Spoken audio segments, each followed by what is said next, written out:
4 दिनों तक चले ऑपरेशन सिंदूर के दौरान पाकिस्तान ने राजस्थान के सीमावर्ती जिले फलौदी को निशाना बनाते हुए लगातार 3 दिनों तक ड्रोन और मिसाइल हमले किए। इस दौरान भारतीय सेना और स्थानीय प्रशासन ने आम नागरिकों को रेड अलर्ट और ब्लैकआउट के समय कई दिशा निर्देश जारी किए। स्थानीय लोगों ने भी प्रशासन का पूरा सहयोग करते हुए सभी निर्देशों का पालन किया। 9 मई की सुबह पाकिस्तानी हमले की आशंका को देखते हुए पूरे जिले में बाजार बंद करवा दिए गए और राष्ट्रीय राजमार्ग पर वाहनों की आवाजाही भी रोक दी गई। लोगों को घरों में रहने की सख्त हिदायत दी गई।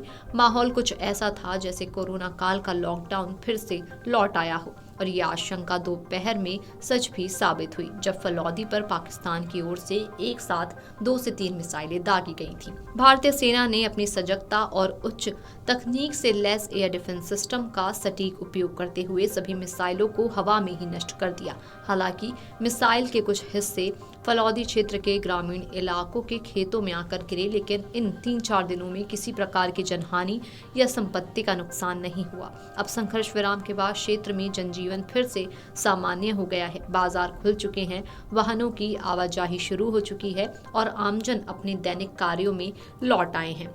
ग्रामीणों से बातचीत में उन्होंने बताया कि उन्हें पाकिस्तानी हमलों का कोई भय न पहले था और न ही अब है। उन्होंने कहा कि वे ब्लैकआउट तथा रेड अलर्ट की गाइडलाइन का पूरी तरह से पालन कर रहे थे। ग्रामीणों का कहना था कि हमें हमारी सेना पर पूरा भरोसा है, वे हमारी रक्षा के लिए पूरी तरह सक्षम हैं और हर हमले को नाकाम कर सकती है, इसलिए हमें ना कोई डर था और ना ही कोई परेशानी।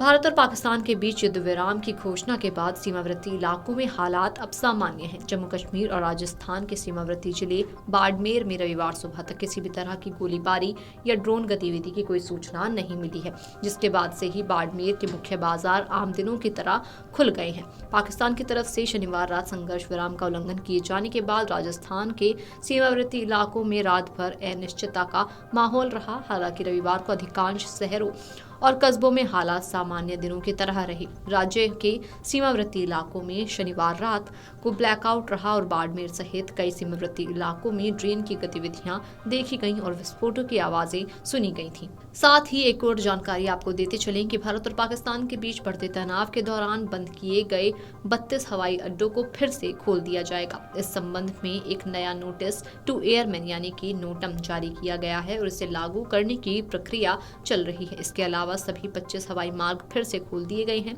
एयरपोर्ट्स अथॉरिटी ऑफ इंडिया और नोटम जारी कर इन हवाई अड्डों को अस्थायी रूप से बंद करने की सूचना दी थी। अब स्थिति में सुधार के संकेत मिलने के बाद इन हवाई अड्डों को चरणबद्ध तरीके से दोबारा खोलने की प्रक्रिया शुरू हो गई है। जो एयरपोर्ट अस्थायी रूप से बंद किए गए उनमें चंडीगढ़, श्रीनगर, अमृतसर, लुधियाना, भुंतर, किशनगढ़, पटियाला, शिमला, धर्मशाला और भटिंडा जैसे प्रमुख एयरपोर्ट्स भी शामिल थे। इसके अलावा रणनीतिक रूप से महत्वपूर्ण स्थानों जैसे कि जैसलमेर, जोधपुर, लेह, बीकानेर, पठानकोट, जम्मू, जामनगर और भुज के एयरपोर्ट्स को भी अस्थायी रूप से बंद कर दिया गया था। जम्मू कश्मीर के पहलगाम में हुए आतंकी हमले में 26 लोगों की जान जाने के बाद भारत द्वारा 7 मई को ऑपरेशन सिंदूर शुरू किया गया था। इसमें पाकिस्तान और पीओके में 9 आतंकी ठिकानों पर मिसाइलें दागी गई थीं। इसके बाद भारत और पाकिस्तान के बीच तनाव बढ़ गया। अब जब दोनों देशों के बीच सैन्य कार्रवाई को रोकने की अंडरस्टैंडिंग हो गई है तो एयरपोर्ट्स को फिर से खोल दिया गया है।